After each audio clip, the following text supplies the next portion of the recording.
नमस्कार लर्नर्स, मेरा नाम डॉक्टर विवेक सिंह है। मैं associate professor botany department Shri college Lucknow और इग्नू स्टडी सेंटर 2701 से कोऑर्डिनेटर हूँ। और आज हम लोग बात करेंगे पर्यावरण अध्ययन पाठ्यक्रम BEVAE के 4th ब्लॉक के बारे में, यानी BEVAE के चौथे ब्लॉक के बारे में हम आज अध्ययन करेंगे, जिसमें कि 3 यूनिट्स हमको पढ़नी है। पहली यूनिट 12, दूसरी 13 और तीसरी 14। हम जान लें पहले कि इन यूनिट्स में क्या क्या हमें देखना है। यूनिट 12 में हम बात करेंगे इन्वायरमेंटल लेजिस्लेशंस के बारे में, या जिसे हम कहते हैं पर्यावरण अधिनियम के बारे में, जो भारत में या विदेशों में जो कानून इन्वायरमेंट से संबंधित हैं, पर्यावरण से संबंधित हैं, उनके बारे में हम बात करेंगे। यूनिट 14 में हम बात करेंगे प्राकृतिक आपदाओं के बारे में और जो ह्यूमन पॉपुलेशन है भारत के संदर्भ में और पूरे विश्व के संदर्भ में, उसके बारे में हम बात करेंगे। और 14वां यूनिट में एक छोटा यूनिट है जिसमें हम इन्वायरमेंटल एथिक्स के बारे में बात करेंगे, या पर्यावरण नैतिकता के बारे में इसमें हम बात करेंगे। तो चलिए हम शुरू करते हैं। सबसे पहले हम बात करते हैं पर्यावरण अधिनियम या इन्वायरमेंटल लेजिस्लेशंस के बारे में। देखिए, पर्यावरण को बचाना हम सबकी नैतिक जिम्मेदारी तो है ही, लेकिन इस नैतिक जिम्मेदारी में बहुत से लोग अपना पूरा सहयोग नहीं देते हैं। इसके लिए हम लॉज के द्वारा भी इसको इन्फोर्स करने की कोशिश करते हैं। हर राष्ट्र में इन्वायरमेंट से संबंधित लॉज हैं। कुछ लॉज ऐसी हैं जो सभी राष्ट्र के ऊपर लागू होती हैं, और कुछ ऐसी हैं जो कुछ राष्ट्रों के ऊपर अलग अलग लागू। तो इन इन्वायरमेंटल लेजिस्लेशंस में अगर हम आज़ाद भारत की बात करें, तो जब 26 जनवरी 1950 में भारत का संविधान लागू हुआ, उस समय में पर्यावरण के बारे में उसमें कोई भी जिक्र नहीं किया हुआ था। कारण क्या है? कारण ये था कि उस वक्त जो भारत आज़ाद हुआ था, उसमें 35 करोड़ जनसंख्या के लिए भोजन जुटा पाना, वहाँ के लोगों के लिए जो मूलभूत आवश्यकताएं हैं, जैसे कि बिजली, रहने की जगह, पीने का पानी और खेती बाड़ी से संबंधित जो भी प्रावधान हैं, उन सबको करना प्राथमिकता थी। तो इन्वायरमेंट के बारे में, पर्यावरण के बारे में सोचने का या उसके बारे में जिक्र करने का बहुत ज़्यादा समय या बहुत ज़्यादा सोच उस दृष्टिकोण नहीं विकसित हुआ था। तो शुरुआत में हम पाते हैं कि जब हमारा पहला, दूसरा और तीसरा पंचवर्षीय योजनाएं लागू हुई, तो उसमें हम बड़े बड़े जितने भी कल कारखाने हैं, जैसे सेल, जैसे गेल, जैसे बड़ी इंडस्ट्रीज और ONGC, इसी प्रकार से बड़ी बड़ी जल विद्युत परियोजनाएं जैसे भाखड़ा नंगल डैम और विभिन्न डैम बने, इन सारी परियोजनाओं के चलते भारत में विकास तो बहुत हुआ, लेकिन पर्यावरण का बहुत नुकसान भी इस प्रकार की बड़ी परियोजनाओं के चलते हुआ। बहुत बड़े पैमाने पे सड़कों का निर्माण हुआ, बहुत बड़े पैमाने पर बिजली का प्रोडक्शन कोयले के द्वारा होने लगा, और जितने कल कारखाने लगे चीज़ों को बनाने के लिए, उनके द्वारा भी प्रदूषण की समस्या काफ़ी बढ़ गई। न सिर्फ भारत में, बल्कि उस वक्त के जितने भी देश थे, उनमें एक जो प्रोडक्शन को लेकर एक ट्रेंड चल पड़ा था कि सब तरफ विकास पूरा तरह से कल कारखानों पर निर्भर हो गया था। इसको देखते हुए आगामी 1 से 2 दशक बहुत तेजी से इंडस्ट्रियल डेवलपमेंट, जिसे आप कहते हैं, वो हुआ, न सिर्फ भारत में बल्कि पूरे विश्व में। तो यूनाइटेड नेशन जिसकी हो चुकी थी, वो हमेशा विभिन्न देशों के बीच में समन्वय स्थापित करने का काम करता है। उसका काम एक ये भी है कि वो एनवायरनमेंट के संबंध में पूरे विश्व में, पूरी पृथ्वी के बारे में सोच और दिशा निर्देश जारी करे। तो एक UN की कॉन्फ्रेंस हुई जिसको हम स्टॉकहोम कन्वेंशन बोलते हैं। ये 1974 में हुई और पहली बार इसमें पोल्यूशन से संबंधित या प्रदूषण से संबंधित बात करी गई, जिसमें जितने भी सहयोगी देश थे, उन सहयोगी देशों से ये अपेक्षा की गई कि वो सहयोगी देश प्रदूषण के ऊपर अपने अपनी जगहों पर कार्य करेंगे। तो तब भारत क्योंकि उसका शुरुआत से ही एक अंग रहा है यूनाइटेड नेशंस का, तो संयुक्त राष्ट्र के जो इस स्टॉकहोम कन्वेंशन की वजह से 1976 में भारत के संविधान में 42वां अमेंडमेंट करके, 42वां संशोधन करके आर्टिकल 51A के अंतर्गत फंडामेंटल ड्यूटी, जिसे हम बोलते हैं मौलिक कर्तव्य, यानी हमारे जो नागरिक हैं उनके पास मौलिक अधिकार हैं तो मौलिक कर्तव्य भी उनके ऊपर बाध्यकारी होते हैं, यानी कोई ऐसी चीजें हैं जो उनको राष्ट्र के लिए करनी चाहिए। तो ये मौलिक कर्तव्यों में इन्वायरमेंटल प्रोटेक्शन को या पर्यावरण संरक्षण को पहली बार जगह दी गई और ये अपेक्षा की गई कि हर नागरिक पर्यावरण को संरक्षित करेगा, उसकी देखभाल करेगा और जीव मात्र से ही एक दया का भाव रखेगा।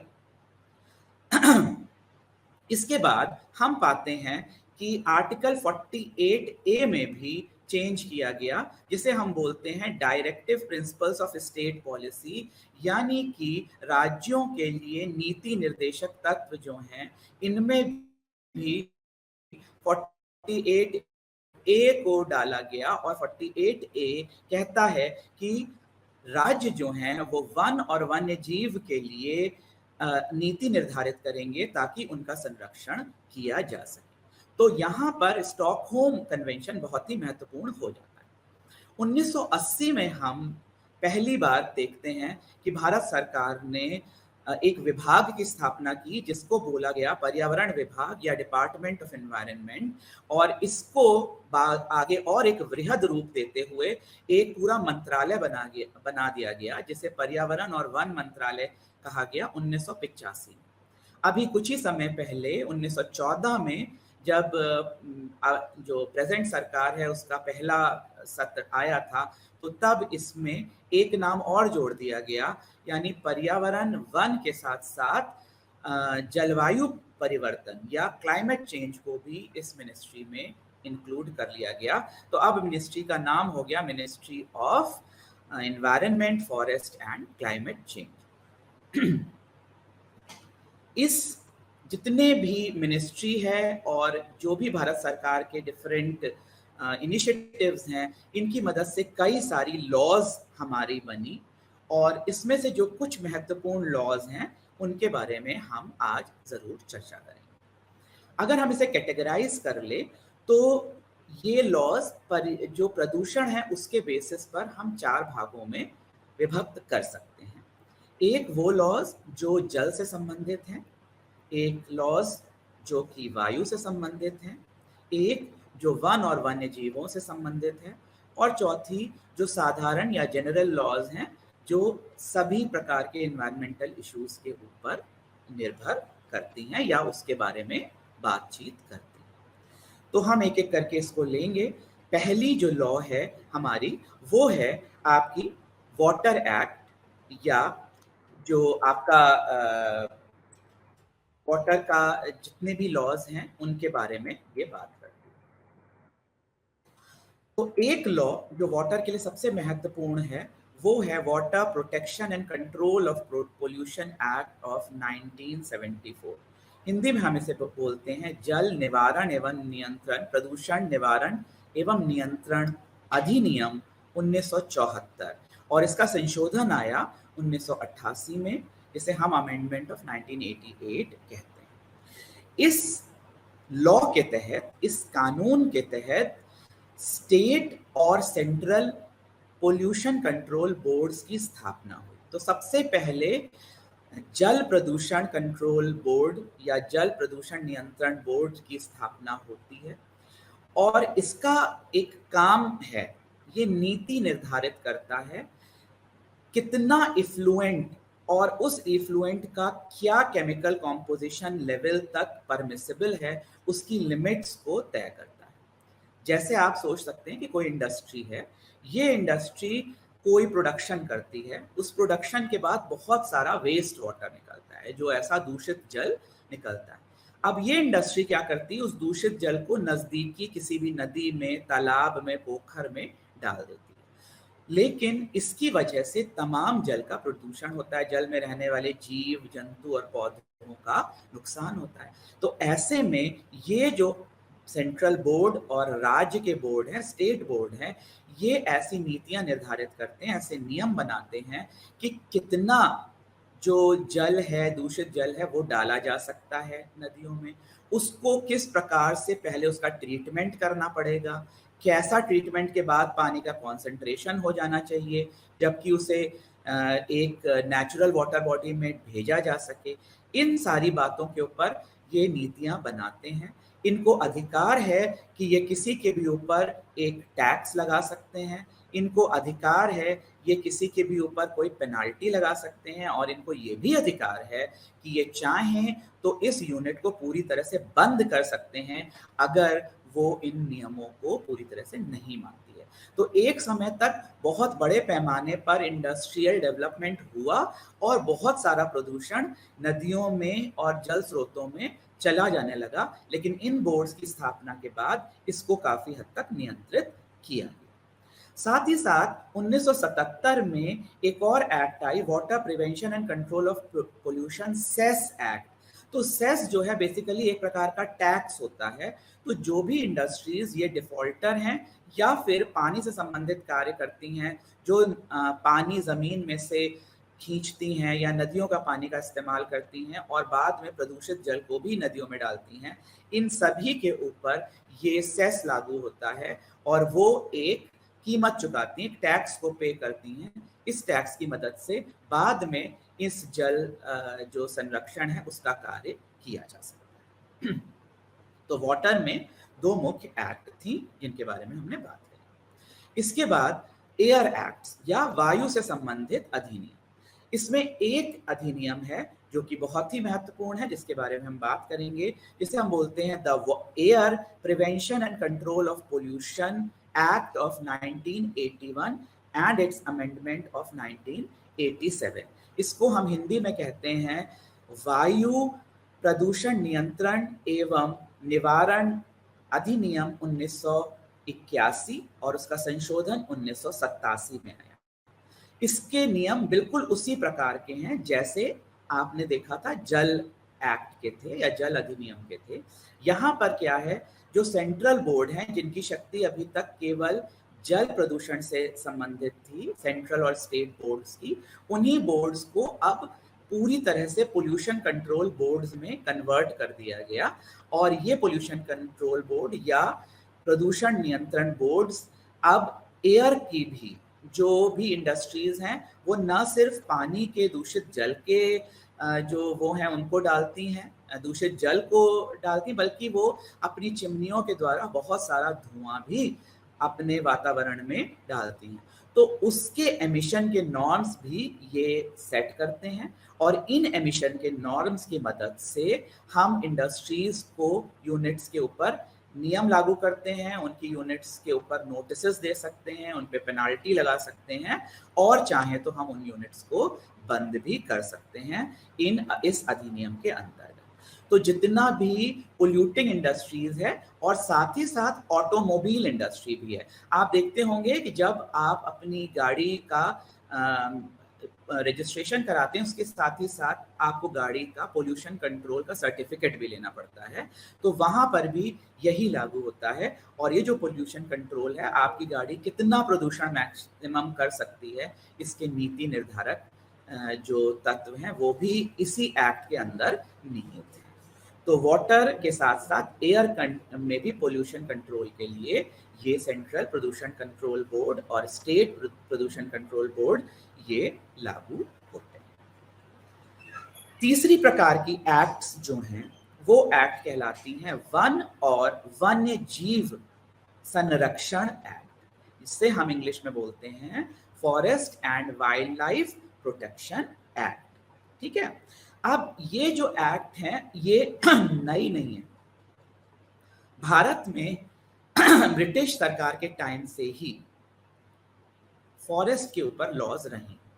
1894 में भी अगर आप देखें तो एक फॉरेस्ट पॉलिसी थी।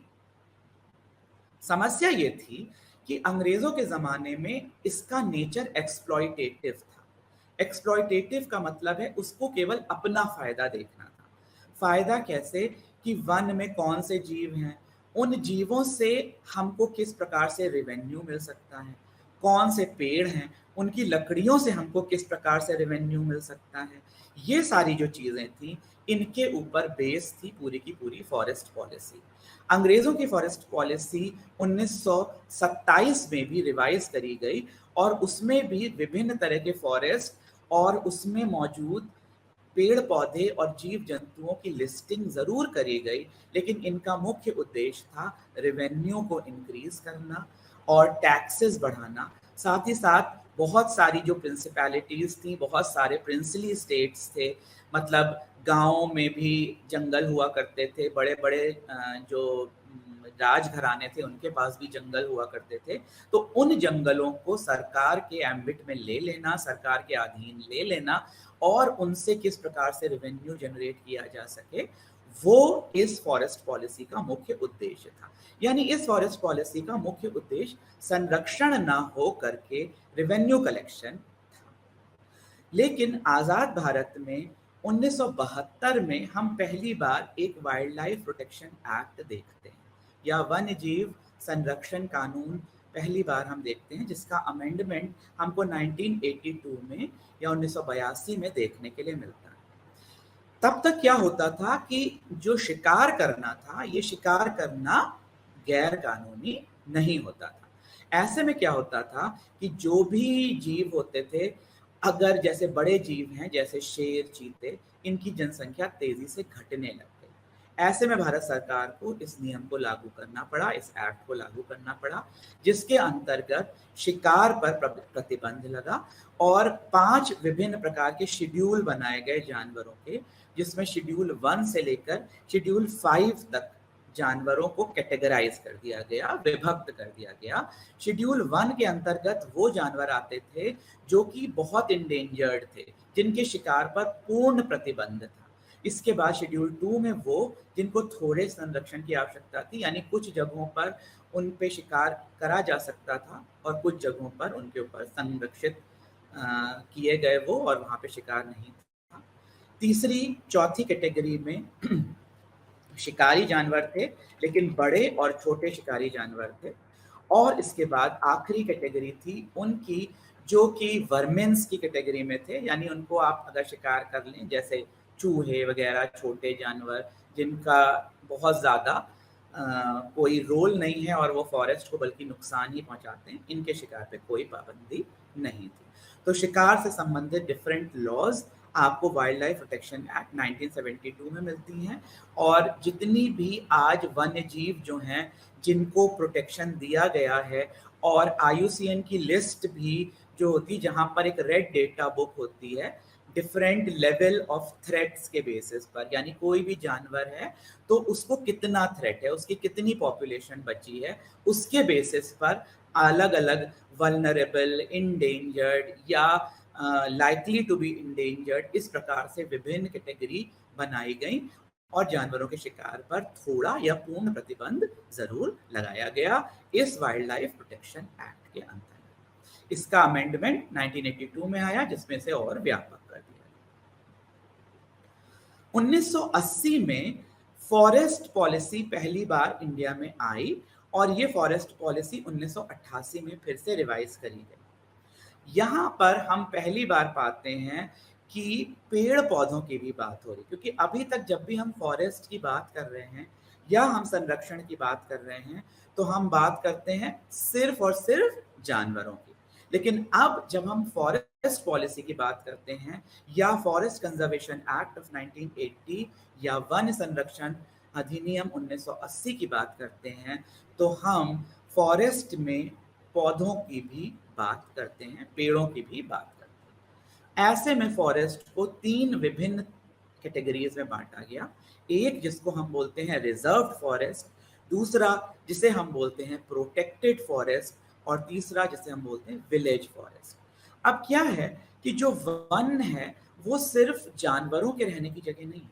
वन के आसपास विभिन्न प्रकार के जो जनजातियां हैं, गांव है, बहुत सारे जानवर हैं, वो भी रहते हैं। और बहुत से लोग ऐसे हैं जिनकी पूरी आजीविका इस वन के ऊपर निर्भर भी होती है। तो वनों पर हम पूरी तरह से प्रतिबंध, वनों में जाने में या वनों से प्रोडक्ट कलेक्ट करने में हम पूरी तरह से प्रतिबंध कभी भी नहीं लगा पाएंगे। ऐसे में वनों को हमने 3 कैटेगरी में डिवाइड कर दिया, जहाँ पर हम जो पूरी तरह से आपका रिजर्व्ड फॉरेस्ट है, इसमें किसी भी प्रकार की एक्टिविटी को हम बैन कर देते हैं। यानी ऐसे फॉरेस्ट जिसमें हम बिल्कुल भी ह्यूमन इंटरवेंशन नहीं लेते हैं। लेकिन प्रोटेक्टेड फॉरेस्ट का कुछ हिस्सा हम ह्यूमन इंटरवेंशन में ले सकते हैं। यहाँ पर हम एक टूर भी ऑर्गेनाइज करवा सकते हैं जहाँ लोग घूमने भी जाएं। जो ट्राइबल्स हैं वहाँ से शहद और पेड़ों की जो टहनियाँ हैं या कुछ प्रकार के छोटे मोटे फल फूल, ये सब कलेक्ट भी कर सकते हैं। और तीसरी प्रकार के विलेज फॉरेस्ट होते हैं, जहाँ पे गांव की जो भूमि होती है, ग्राम सभा की ज़मीनें होती हैं, उनके ऊपर भी फॉरेस्ट लगा दिया जाता है और इस फॉरेस्ट के ऊपर हम आराम से अपनी जो जलावन वाली लकड़ी है इसको उगा सकते हैं। तो फॉरेस्ट कंजर्वेशन एक्ट ऑफ 1980 और अमेंडमेंट ऑफ 1988 काफ़ी हद तक व्यापक दृष्टिकोण के रूप में वन संरक्षण को सामने लाता है और पेड़ों की कटाई के ऊपर जितनी भी लॉज हैं, इवन आज के समय में अगर कोई हरा भरा पेड़ आप अपने घर के सामने भी काट देते हैं तो भी यही अधिनियम आपके ऊपर लागू होगा। इसमें सजा और पेनाल्टी दोनों का प्रावधान आपके ऊपर लगाया जा सकता है। इसके बाद आती है जो सबसे बड़ी और सबसे व्यापक एक्ट है, वो है बायोडाइवर्सिटी एक्ट ऑफ 2000, जिसे हम जैव विविधता अधिनियम 2000 कहते हैं। ऐसा हुआ कि 1994 में कन्वेंशन ऑफ बायोलॉजिकल डाइवर्सिटी या CBD जिसे बोला जाता है, रियो डी जेनेरियो एक शहर है ब्राज़ील में, वहाँ पर हुआ। ये CBD जो है ये अर्थ समिट के अंतर्गत हुआ और इसमें पहली बार बायोडाइवर्सिटी के बारे में बहुत बड़े पैमाने पर चर्चा हुई और अधिकांश देशों ने इसका समर्थन किया। ऐसे में हर देश पर यह बाध्यकारी हो गया कि वो अपने देश में जैव विविधता के संरक्षण के रूप में कानून बनाए। ऐसे में पहली बार बायोडाइवर्सिटी के लिए बायोस्फीयर रिजर्व्स का भी प्रावधान आया। इससे पहले केवल national park, wild life sanctuaries आदि के बारे में बातें होती थी, लेकिन बायोस्फीयर रिजर्व यानी जैसी स्थिति में पूरा का पूरा इलाका है, जहां नदी है, जहां जल है, जहां पेड़ है, जहां पहाड़ है, जहां नदी है, जहां जंगल है, वो वैसे का वैसा रहेगा, उसमें कोई भी चेंज हम नहीं कर सकते हैं। ऐसे बायोस्फीयर रिजर्व्स की स्थापना भी इसी के अंदर हुई और साथ ही साथ राष्ट्रीय जैव प्राधिकरण जिसे नेशनल बायोडाइवर्सिटी अथॉरिटी या NBA, इसकी स्थापना भी इसी के अंतर्गत हुई। अब किसी भी प्रकार के इंडेंजर्ड या अन्य प्रकार के जानवरों की बायोपायरेसी और बायोडाइवर्सिटी से रिलेटेड किसी भी प्रकार का थ्रेट, कोई भी तरह का ऐसा काम जिससे वन को या वन में रहने वाले जानवरों को किसी भी प्रकार का नुकसान पहुंच सके, उसको करने के लिए भारी पेनाल्टी और सजा का प्रावधान इस एक्ट के अंतर्गत दिया गया और विभिन्न इलाकों को बायोस्फीयर रिजर्व के अंतर्गत जो एक रजिस्टर करने का काम भी है, वो काम बड़े पैमाने पर इस एक्ट के द्वारा होता है। तो आप लोग इस एक्ट को बहुत ही ज़्यादा ध्यान से पढ़ें और इसके अंतर्गत जितने प्रावधान हैं उनको भी बहुत स्पेशल अटेंशन देकर इस पेपर के लिए पढ़ेंगे। लास्टली आ जाती हैं जो जनरल एक्ट हैं या साधारण सभी विषयों पर जो एक्ट्स हैं उनके बारे में हम थोड़ी बात कर लेते हैं, जिसमें एक एनवायरनमेंट प्रोटेक्शन एक्ट ऑफ 1986 आई, जिसे हम बोलते हैं पर्यावरण संरक्षण कानून 1986 का। ऐसा हुआ कि 1984 में भोपाल गैस कांड हुआ। आप सबको पता है कि मिथिल आइसोसाइनेट का जो रिसाव होने के कारण भोपाल में बहुत बड़ी गैस ट्रेजेडी हुई, जो यूनियन कार्बाइड नामक एक फैक्ट्री से रिसाव हुआ गैस का और ढेरों लोग मर गए और बाद में भी बहुत लोग इस एक्सीडेंट का शिकार हुए। तो यहाँ पर इस एक्ट को बनाया गया और इस अम्ब्रेला एक्ट के अंतर्गत जितनी और एक्ट हैं, आपकी जल संरक्षण की और वायु संरक्षण की या वायु प्रदूषण और जल प्रदूषण नियंत्रण की जितनी भी एक्ट हैं, वो इस एक्ट के अंतर्गत ले ली गई। और इसमें राज्य को ये अधिकार दिया गया है कि वो कानून बना सके और सज़ा निर्धारित कर सके किसी भी ऐसी एक्टिविटी के लिए, ऐसे प्रोसेस के लिए जहाँ पर हज़ार्डस सब्सटेंसेस जो होते हैं, उनका हैंडलिंग हो रही हो। माइनिंग होती है, रेडियो एक्टिव सब्सटेंसेस ज़मीन से निकाले जाते हैं, बहुत सारा प्रोडक्शन ऐसा होता है, इन सब के बारे में नीतियों को निर्धारित कर सके। प्रिवेंशन ऑफ एनवायरमेंटल एक्सीडेंट्स के बारे में भी कर सके। इंस्पेक्शन ऑफ पोल्यूशन जो यूनिट है, जितने पोल्यूशन यूनिट्स हैं उनका इंस्पेक्शन कर सके और साथ ही साथ रिसर्च एंड डेवलपमेंट और इंफॉर्मेशन की ब्रॉडकास्टिंग कर सके किसी भी जो राष्ट्र में राज्यों के लेवल पर भी और केंद्रीय लेवल पर भी इस काम को वो पूरी तरह से निर्धारित कर सके। दूसरी एक्ट जो है वो है नेशनल एनवायरमेंटल ट्रिब्यूनल, जिसे हम राष्ट्रीय पर्यावरण न्यायाधिकरण कानून 1985 कहते हैं। तो एक जो अर्थ समिट की अभी हमने बात करी, अर्थ समिट के बाद जिसे हम रियो समिट भी कहते हैं कभी, तो रियो समिट के बाद इसमें भी इस प्रकार इस एक्ट को फॉर्म किया गया और इसके अंतर्गत जितना भी हज़ार्डस सब्सटेंसेस थे उसके साथ काम करने वाले या एनवायरनमेंट डैम 6 महीने के अंतर्गत यहाँ पर जितने भी केसेस हैं उनकी सुनवाई करी जाती है। इसका हेड ऑफिस दिल्ली में है और 4 जोनल ऑफिसेस भी हैं इसके, जिसको भोपाल, पूना, कलकत्ता और चेन्नई में बनाया गया है। और इसमें जितने भी केसेस हैं, जो केसेस एनवायरनमेंट से संबंधित हैं, उन केसेस के बारे में यहाँ पर फैसला किया जाता है और तुरंत इसको निर्धारण करने की व्यवस्था इसमें की जाती है। इसी के साथ अब हम चर्चा कर लेते हैं थोड़ी सी कुछ उन विषयों पर भी जहाँ पर जो विश्व में कई सारे एनवायरनमेंट के कन्वेंशन हुए, उनमें क्या बात हुई, उनके बारे में भी हम थोड़ी चर्चा कर लेते हैं। तो जैसा अभी हमने सबसे पहले आपको बताया था कि सबसे पहले यूनाइटेड नेशन कॉन्फ्रेंस या United nation convention on environment and development, जिस पर पोल्यूशन के बारे में पहली बार चर्चा हुई, पोल्यूशन एंड पोल्यूटिंग यूनिट्स के बारे में पहली बार चर्चा हुई, वो हुआ स्टॉकहोम में और 1972 में इसने अपना पहला कदम रखा। धीरे धीरे ये चला, 1974 तक इसने काम किया और इसी के अंतर्गत यूनाइटेड नेशंस एनवायरनमेंट प्रोग्राम की भी स्थापना करी गई। अब आप ये देखिए कि इससे पहले पूरे विश्व के लेवल पर एनवायरनमेंट को लेकर एक उदासीनता हमें देखने के लिए मिलती है।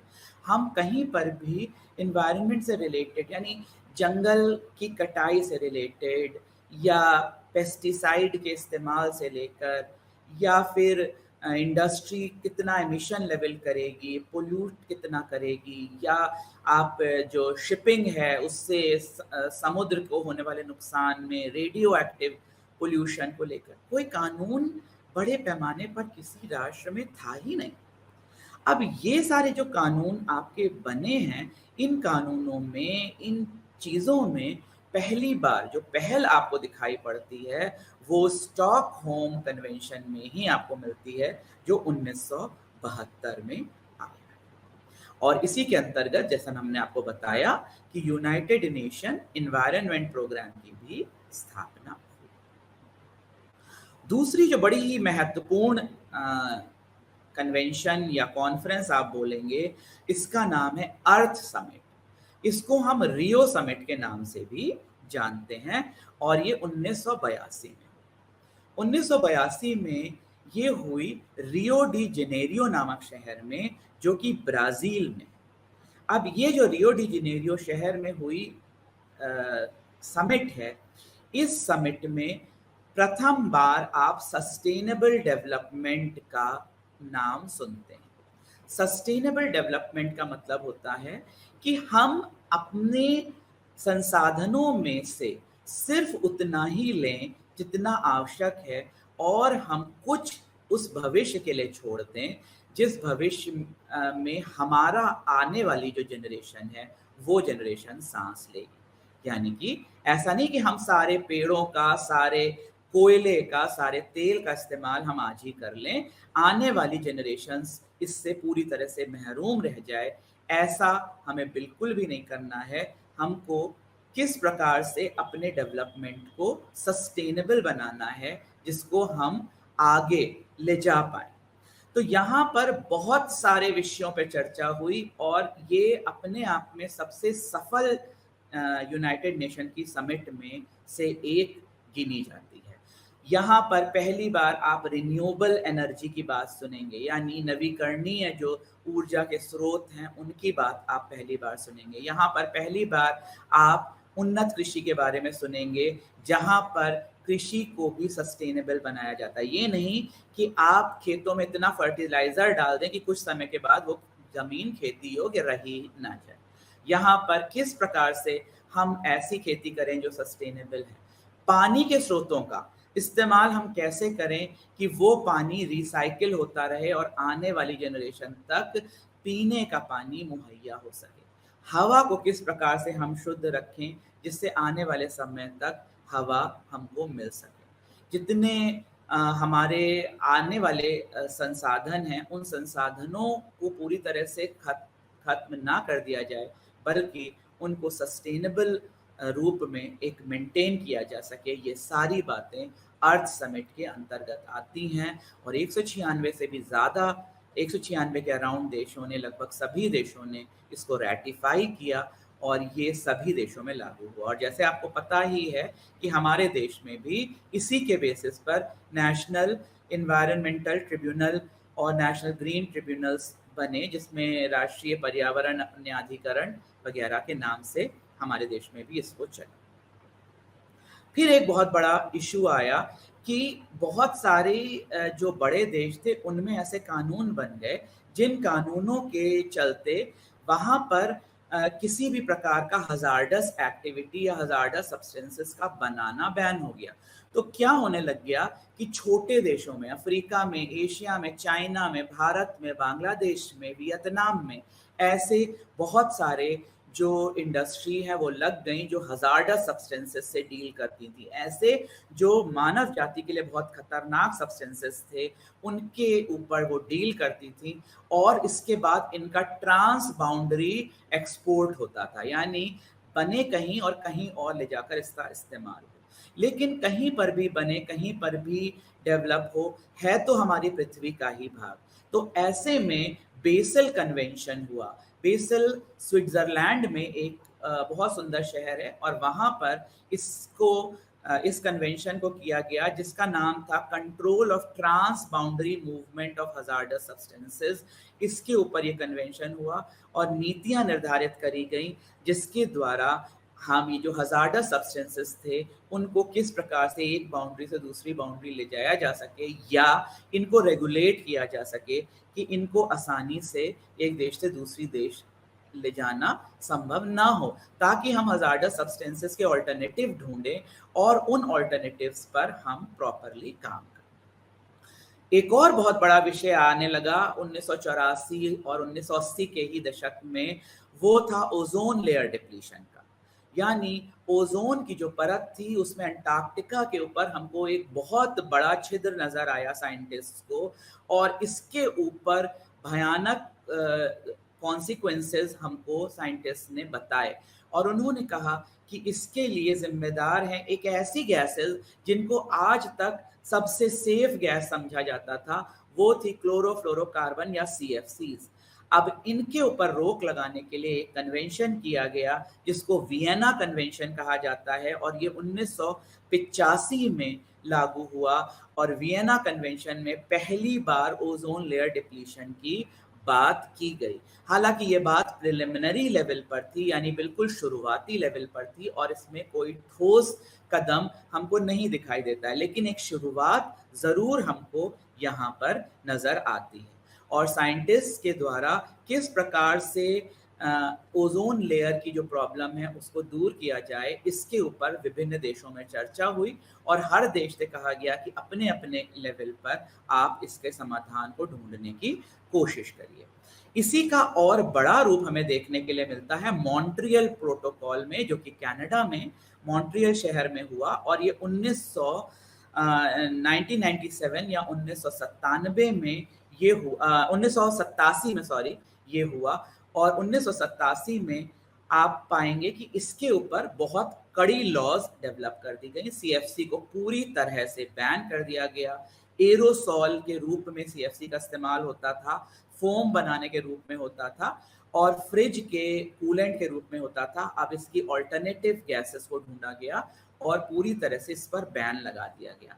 सभी देशों के ऊपर यह बाध्यकारी था कि वो तुरंत ही इन गैसेस का इस्तेमाल बंद कर दें, क्योंकि किसी भी देश में प्रोड्यूस हो, वो जो अर्थ का एक स्ट्रक्चर है एनवायरनमेंट का, उसकी वजह से ओजोन लेयर की थिनिंग और ओजोन लेयर की एक जो छिद्र है उसमें कंट्रीब्यूट करता था। ऐसे में मॉन्ट्रियल प्रोटोकॉल एक बड़ा इशू था, जिसने कि ओजोन लेयर के इस जो डिप्लीशन वाला पार्ट था इसके ऊपर काम किया। फिर आ जाता है अगले दशक की, जब हम 1990 के दशक की बात करें तो बहुत महत्वपूर्ण विषय उस वक्त आया ग्रीन हाउस गैसेस का, या ग्रीन हाउस इफेक्ट का, जहां पर पूरे अर्थ का टेम्परेचर बढ़ने की बात कही जाने लगी, और कहा जाने लगा कि कार्बन से संबंधित मीथेन, कार्बन मोनोऑक्साइड और कार्बन डाइऑक्साइड गैसेस के अधिक मात्रा में बढ़ने की वजह से, जो कि किस वजह से बढ़ती हैं, फॉसिल फ्यूल, कोयला और जो पेट्रोल है इसको जलाने की वजह से, पेट्रोलियम प्रोडक्ट की वजह से, ये जो गैसेस हैं इनकी वजह से पूरी अर्थ का टेम्परेचर बढ़ रहा है। इस टेम्परेचर के बढ़ने से नुकसान क्या होता है कि धीमे धीमे करके जो ग्लेशियर्स हैं वो पिघलने लगते हैं, जो हिम नदियां हैं ये पिघलने लगती हैं, और इसकी वजह से समुद्र का लेवल बढ़ता है, सी लेवल राइज होता है, जिससे कि समुद्र के किनारे जो बसे शहर और देश हैं उनके डूब जाने का खतरा बढ़ता है। साथ ही साथ ओवरऑल भी पूरे क्लाइमेट में एक चेंज आता है, पूरी जलवायु में एक परिवर्तन आता है। आप देखते होंगे समय के साथ साथ जाड़े और ज़्यादा ठंडे, गर्मियाँ और ज़्यादा गर्म होने लग गई हैं। जिन इलाकों में बिल्कुल बारिश नहीं होती थी वहाँ आज बहुत ज़्यादा बारिश, और जिन इलाकों में बहुत बारिश होती थी वहाँ बारिश कम होने लग गई है। यानी जलवायु का एक जो चेंज है वो आपको बहुत नज़र आने लगा है। इसके ऊपर पहली बार बात करी यूनाइटेड नेशंस में क्योटो प्रोटोकॉल में, जो कि जापान में है, और क्योटो प्रोटोकॉल 1997 या 1997 में आया, जिसने क्लाइमेट चेंज के ऊपर बहुत लंबी बहस छेड़ी और सभी देशों के ऊपर ये बाध्यकारी किया कि वो अपने अपने देश में क्लाइमेट चेंज की इशू को एड्रेस करें तेज़ी से, और क्लाइमेट चेंज से रिलेटेड लॉज बनाएं। आप देखते होंगे आज हमारे देश में बड़े पैमाने पर जो फॉसिल फ्यूल की एनर्जी है, यानी कोयला और पेट्रोलियम की निर्भरता से आगे बढ़ते हुए हम solar energy, wind energy, biomass energy और वाटर यानी हाइड्रो एनर्जी के ओर बढ़ रहे हैं। और हमारा देश एक ऐसा देश है जो कि विश्व के लगभग 5वें स्थान पर पहुंच गया है रिन्यूएबल एनर्जी के इस्तेमाल के रूप में। सोलर एनर्जी और विंड एनर्जी के रूप में भी भारत एक बहुत बड़ा ऐसा स्थान बन चुका है जहां पर हम प्रोडक्शन भी करते हैं और अपने लेवल पर इसको जो फॉसिल फ्यूल की एनर्जी है उससे रिप्लेस भी बहुत तेजी से कर रहे हैं। तो क्योटो प्रोटोकॉल इसके लिए एक बहुत ही इम्पोर्टेंट स्टेप रहा, जिसके ऊपर कई देशों ने ये नीतियां निर्धारित करी और भारत भी उसमें से एक। अब इन सारे में आप लोग सभी इनको पढ़ेंगे और इसके बारे में ज़रूर से आप अपने कोर्स मटेरियल में से देखकर चर्चा करिए, लेकिन एक को स्पेशल ध्यान दीजिए जो कि एग्जामिनेशन पॉइंट ऑफ व्यू से बहुत इंपॉर्टेंट है। वो है कन्वेंशन फॉर बायोलॉजिकल डाइवर्सिटी, जिसे हम CBD कहते हैं, या अर्थ समिट या रियो समिट के नाम से भी जानते हैं, 1997 में। यहाँ अर्थ समिट के दो महत्वपूर्ण इश्यूज हैं। एक जिसके बारे में हम चर्चा कर चुके हैं, जो सस्टेनेबल डेवलपमेंट का भाग है, और दूसरा वो है जो बायोडाइवर्सिटी के बारे में बात करता है। अब बायोडाइवर्सिटी या जैव विविधता जिसे हम बोलते हैं, इसके संरक्षण को भी यूनाइटेड नेशंस बहुत ज़्यादा इम्पोर्टेंस देता है। अब जैव विविधता का मतलब होता है कि किसी भी क्षेत्र में, किसी भी जंगल में एक से अधिक प्रजातियों का होना। अगर हम एक ही प्रजाति को, बहुत सारे जानवर या पेड़ पौधों को एक जगह पे रखेंगे, तो हमेशा एक बड़ी नेचुरल कैलामिटी या एपिडेमिक का खतरा होता है। सपोज करिए एक जंगल में सिर्फ चीड़ के पेड़ लगे हुए हैं, तो चीड़ पे होने वाली कोई भी बीमारी सभी पेड़ों को एक साथ ग्रसित कर सकती है। ऐसे में अगर विभिन्न प्रकार के पेड़ उसमें लगे होंगे, तो कोई बीमारी किसी पर्टिकुलर टाइप के पेड़ को या स्पीशीज को या जानवर को इफेक्ट कर सकती, लेकिन सबको नहीं। ऐसे में जैव विविधता बहुत इंपॉर्टेंट है पर्यावरण के संरक्षण के लिए। उसके ओवरऑल जो पूर्ण रूप से जो उसका एक स्वरूप बनता है, उस स्वरूप को बचाए रखने के लिए जैव विविधता बहुत ही इंपॉर्टेंट है। तो CBD के बारे में आप लोग डिटेल में इसमें पढ़िए, और CBD के बहुत सारे विषयों के बारे में हम लोग ने यहाँ पे चर्चा ऑलरेडी कर ली है, लेकिन फिर भी आप इसको एक डिटेल में पढ़िए, और एग्जाम पॉइंट ऑफ व्यू से इसके बारे में आप जरूर ध्यान रखिए। अब हम आ जाते हैं अपनी सेकेंड यूनिट, जो कि थोड़ी छोटी यूनिट है, जिसमें हम ह्यूमन पॉपुलेशन ग्रोथ के बारे में थोड़ी सी चर्चा करेंगे। देखिए, सबसे पहले होमो सेपियंस सेपियंस, जो हमारी प्रजाति है इंसान की, इसका पहला जो हमको मिलता है प्रमाण, वो करीब करीब 50,000 BC में मिलता है। यानी ईसा से 50,000 साल पहले होमो सेपियंस सेपियंस के प्रमाण हमको मिलते हैं। यहाँ से ही पर्यावरण को बदलने की कवायद मनुष्य ने या मानव ने शुरू कर दी। तो जब भी हम पर्यावरण से में चेंज की बात करेंगे, उसके जलवायु हो या पर्यावरण को ओवरऑल रूप में देखिए, जब हम चेंज की बात करेंगे तो हमेशा हम मानव का इतिहास उसके साथ चलेगा, क्योंकि मानव के आने के बाद पर्यावरण में चेंजेस बहुत तेजी से होने लगते हैं। 8000 BC में या 8000 ईसा पूर्व से एग्रीकल्चर का हमें पहली बार प्रमाण मिलता है, यानी खेती बाड़ी इस समय से लगभग शुरुआत होती है।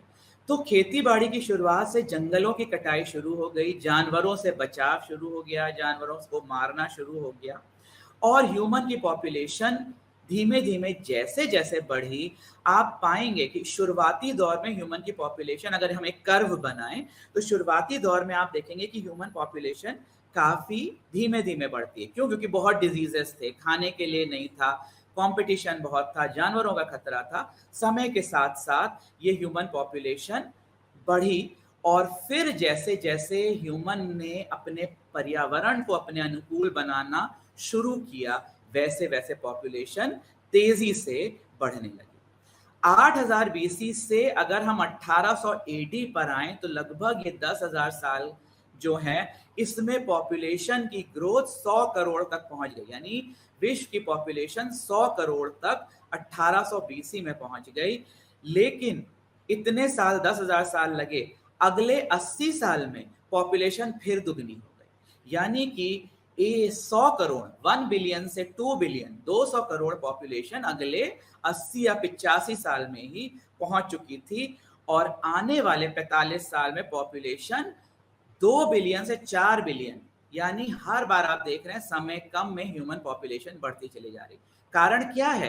ह्यूमन ने या इंसानों ने पर्यावरण को अपने अनुकूल बना लिया है। अब पर्यावरण सिर्फ और सिर्फ ह्यूमन के रहने लायक अनुकूल बन गया। तो हम पर्यावरण में अगर बढ़ते चले जाएंगे, तो एक समय के बाद अर्थ अपनी कैरिंग कैपेसिटी पे पहुंच जाएगा। कैरिंग कैपेसिटी का मतलब होता है वो संसाधन की आखिरी लिमिट जिसके बियॉन्ड अर्थ हमको सपोर्ट नहीं कर पाएगी। अर्थ जब हमको सपोर्ट नहीं कर पाएगी, ऐसे में हम अपने ही आप में एक कंपटीशन फेस करने लगेंगे। आज भी कंपटीशन है, मानव के आपस में ही बहुत कंपटीशन है, लेकिन फिर भी ये कंपटीशन उस स्तर का पहुंच जाएगा जहां पर मानव को जीवित रहने के लिए दूसरे मानव को मारना पड़ेगा। इस वजह से पर्यावरण को अपने रूप में बढ़ते रहने देना चाहिए और मानव की ग्रोथ भी उसी का एक पार्ट होनी चाहिए, ना कि ग्रोथ के हिसाब से पर्यावरण को पूरी तरह से बदल देना चाहिए। आज के समय में 800 करोड़ से अधिक पॉपुलेशन पूरे विश्व की हो चुकी है, जिसमें से 135 करोड़ के लगभग भारत की और 150 करोड़ के लगभग पॉपुलेशन चाइना की। तो आप समझ सकते हैं कि सदर्न एशिया का जो पार्ट है, ये विश्व में पॉपुलेशन का सबसे बड़ा भाग है और यहाँ पर संसाधनों की अधिकता जरूर है, लेकिन संसाधनों की कमी हमेशा महसूस होती है क्योंकि पॉपुलेशन इतनी अधिक है। इसी के मुकाबले अगर हम यूरोप या अमेरिका की पॉपुलेशन या कनाडा की पॉपुलेशन देखें तो पाएंगे संसाधनों के लिए इतनी ज़्यादा मारामारी नहीं है क्योंकि पॉपुलेशन कम है और संसाधन उसके मुकाबले में अधिक है। तो ये एक जिस्ट में मैंने आपको बताया ह्यूमन पॉपुलेशन में। इसी यूनिट का एक और पार्ट है प्राकृतिक आपदाओं का, जिसे हम नेचुरल कैलामिटीज इंग्लिश में कहते हैं। नेचुरल कैलामिटीज नेचर का बदला है जो वो आपसे लेती है। आप नेचर को, पर्यावरण को अपने अनुकूल बनाते हैं, लेकिन जब पर्यावरण एक झटका देता है तो आपकी बनाई हुई सारी चीजें ध्वस्त हो जाती हैं। तो इन नेचुरल कैलामिटीज को अगर हम पढ़ते हैं तो हम 4 विभिन्न भागों में डिवाइड कर सकते हैं। एक भाग जिसमें कि हम पर्यावरण से या वातावरण से संबंधित बातें करते हैं, उस प्रकार की आपदाओं के बारे में बात करते हैं, जैसे बहुत अधिक बारिश का होना, ओलों का पड़ना, तूफान, आंधी, बिजली, बहुत ज़्यादा फॉग, है ना, इस प्रकार की जो चीज़ें हैं ये नेचुरल कैलामिटीज़, वातावरण से संबंधित कैलामिटीज़ हैं। देन जल से संबंधित, जैसे कि बाढ़ का आ जाना और बहुत बड़ी टाइड्स का आ जाना, ग्लेशियर्स का पिघलना, ग्लेशियर्स का बनना, बहुत ज़्यादा वाटर लॉगिंग, ये सारी जल से संबंधित है। फिर भूगर्भ से संबंधित जो सबसे ज़्यादा जो बड़ी कैलामिटीज़ हैं वो भूगर्भीय हैं या जियोलॉजिकल जिसे हम बोल सकते हैं। इनसे संबंधित जो आपदाएं हैं जैसे भूकंप, जैसे ज्वालामुखी, जैसे सुनामी, जैसे कि आपके जितने भी अवलांच हैं यानी भूस्खलन, हिमस्खलन, इस प्रकार की जितनी भी चीज़ें हैं ये सारी की सारी चीज़ें जियोलॉजिकल या भूगर्भीय वजहों से होती हैं। फिर बहुत सारी कैलामिटीज़ हैं जैसे बीमारी। अभी आप बहुत रिसेंटली एक एपिडेमिक आपने फेस किया है कोरोना का, जो कि पूरे विश्व को जिसने घेर लिया था। तो इसी प्रकार से बायोलॉजिकल कैलामिटीज़ भी आती रहती हैं जिन्हें हम एपिडेमिक्स भी बोलते हैं। इस एपिडेमिक के रूप में भी मानव की पॉपुलेशन का बहुत नुकसान होता है, जान का भी और माल का भी नुकसान होता है। सबके बारे में चर्चा करना तो संभव नहीं है इसमें, लेकिन हम कुछ के बारे में ज़रूर चर्चा करेंगे। जैसे एक बहुत ही इंटरेस्टिंग भी है और महत्वपूर्ण भी है, वो है भूकंप। अब भूकंप क्यों आते हैं? भूकंप आने का कारण ये है कि हमारा जो पूरा अर्थ है वो सेंटर में पूरा पिघला हुआ है। अगर हम अर्थ को एक सेब की तरह ऊपर से नीचे काट दें तो जो बीचों बीच का भाग होता है ये पिघला हुआ लावा है। इसके ऊपर की सारी जो सॉलिड परतें हैं वो तैर रही हैं एक तरह से। इन तैरती हुई परतों में कुछ परत ऐसी हैं जो एक दूसरे से टकराती हैं। इन रीजन्स को हम फॉल्ट रीजन्स बोलते हैं। इन फॉल्ट रीजन्स में जब भी टकराहट होती है तो भूकंप आता है। कुछ जगहों पर ये बहुत ज़्यादा मात्रा में दिखाई पड़ते हैं, जिनको हम सिस्मिक जोन बोलते हैं या सिस्मिक जोन बोलते हैं। और इन सिस्मिक जोन को हमने 5 भागों में डिवाइड किया है, 1 2 3 4 5 रिस्क के बेसिस पर। 1 पे लो रिस्क और 5 पे हाई रिस्क। तो भारत, हमारी खुशकिस्मती है कि भारत में हाई रिस्क के बहुत कम जोन हैं। कहाँ कहाँ हैं? थोड़े से जम्मू कश्मीर और नेपाल के बॉर्डर पे, थोड़ा सा नॉर्थ ईस्ट इंडिया, पूर्वोत्तर भारत में, थोड़ा पार्ट गुजरात की सीमा पर और थोड़ा सा पार्ट विदर्भ की सीमा पर हमको देखने के लिए मिलता है। लेकिन ज़्यादातर भारत इस हाई रिस्क जोन में, अर्थक्वेक के या भूकंप के हाई रिस्क जोन में नहीं। अब जब ये प्लेट्स टकराती हैं, ऐसे में उसके ऊपर बने स्ट्रक्चर्स भी बहुत बड़ा खतरा क्रिएट करते हैं। जैसे टिहरी डैम, टिहरी डैम जो है वो अर्थक्वेक प्रोन इलाके के ऊपर बना है, यानी इतनी बड़ी जल राशि अगर इकट्ठी है और नीचे भूकंप आ जाए तो ऐसे में क्या होगा, डैम का पूरा पानी एक साथ रिलीज हो जाएगा अगर डैम टूट जाए।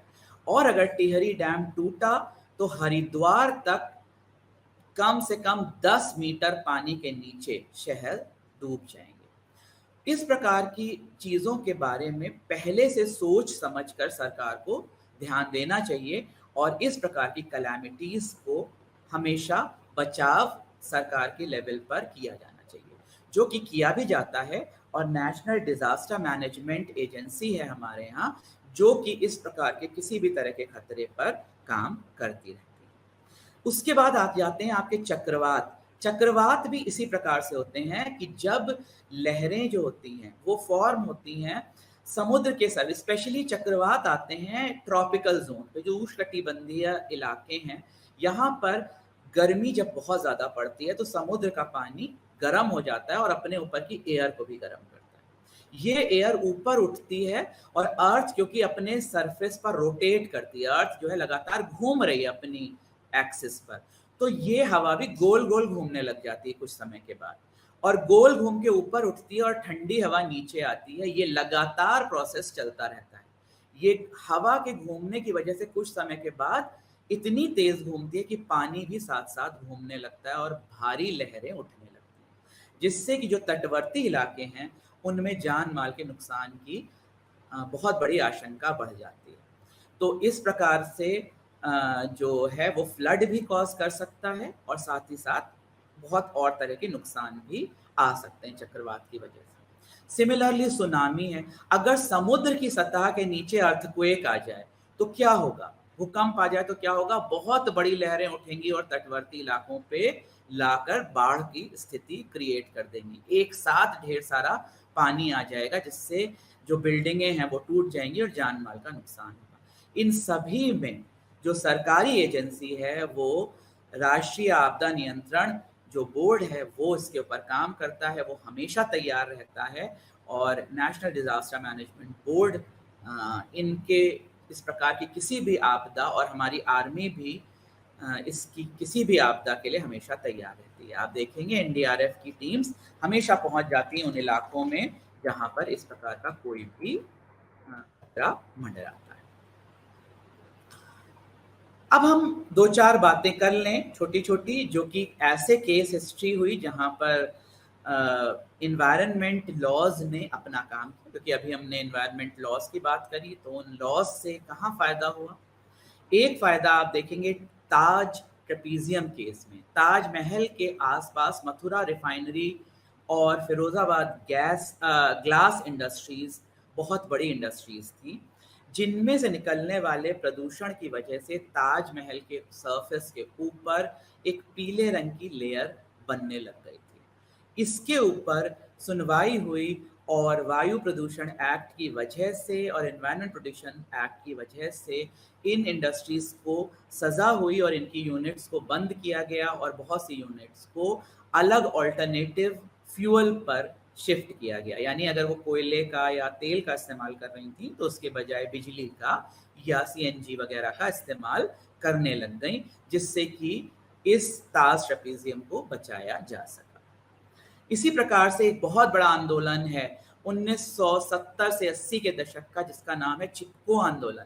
चिपको आंदोलन में क्या था, उस वक्त उत्तराखंड और उत्तर प्रदेश एक ही साथ में थे, और चिपको आंदोलन में जो सरकार थी उसने ठेका दिया था पेड़ों को काटने का। गोपेश्वर एक जगह है उत्तराखंड में, उस डिस्ट्रिक्ट में, और यहाँ की औरतों ने, एक बूढ़ी महिला थी जिनका नाम था गौरा देवी, इनके नेतृत्व में इन्होंने पेड़ों को चारों तरफ से पकड़कर चिपक कर पेड़ों से इस आंदोलन को बनाया, जिसने कहा कि पहले पेड़ों से पहले हमारी जान जाएगी और उसके बाद आप पेड़ काट सकेंगे। ऐसे में चिपको आंदोलन विश्व में एक बहुत ही प्रख्यात आंदोलन के रूप में आया और यूनाइटेड नेशन की हिस्ट्री में चिपको आंदोलन का नाम है।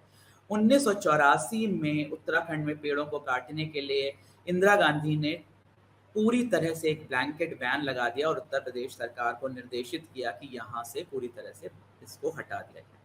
इसी प्रकार से एक कुंती रिवर है केरल में, जहाँ साइलेंट वैली मूवमेंट हुआ। वहाँ पर एक साइलेंट वैली, बिल्कुल शांत वैली है, जिस पर डैम एक बन रहा था। इसके खिलाफ लोकल लोगों ने बहुत बड़ा सत्याग्रह किया 1989 में, और इस मूवमेंट के चलते इस डैम को धीरे धीरे कर बंद करना पड़ा सरकार को, और वो जैसा था उसी बायोस्फीयर रिजर्व के रूप में उसको स्थापित कर दिया गया। तो लोगों के हेल्प से और एनवायरमेंटल लेजिस्लेशंस की हेल्प से कितनी अच्छी तरह से इन मोन्यूमेंट्स को और इन पेड़ों को, पौधों को और पूरे बायोस्फीयर रिजर्व्स को बचाया जा सका। लास्टली एक छोटी सी चीज के बारे में बात करते हुए हम खत्म करेंगे कि पर्यावरणीय नैतिकता क्या है। पर्यावरणीय नैतिकता है जिस प्रकार से जो सही और सच्ची चीजें आपके लिए एक एथिक्स हैं, सच्चाई, ईमानदारी, सच बोलना, दूसरों के लिए कंपैशन रखना, बिल्कुल उसी प्रकार से नेचर के लिए भी आपको कंपैशन रखना एनवायरमेंटल एथिक्स का एक भाग है। एनवायरमेंटल एथिक्स पूरी तरह से इसी पर बेस्ड है कि नेचर को भी आप एक जीव की तरह समझें और उसके भी प्रति उतना ही कंपैशन रखें जितना कंपैशन आप अपने लिए या अपने पड़ोसी के लिए या अपने बच्चों के लिए रखते हैं। तो इसके साथ ये ब्लॉक आज समाप्त होता है। हमने तीनों यूनिट्स की चर्चा विस्तृत रूप में करी और उम्मीद है आपको ये समझ में आया होगा। आज के लिए इतना ही। धन्यवाद।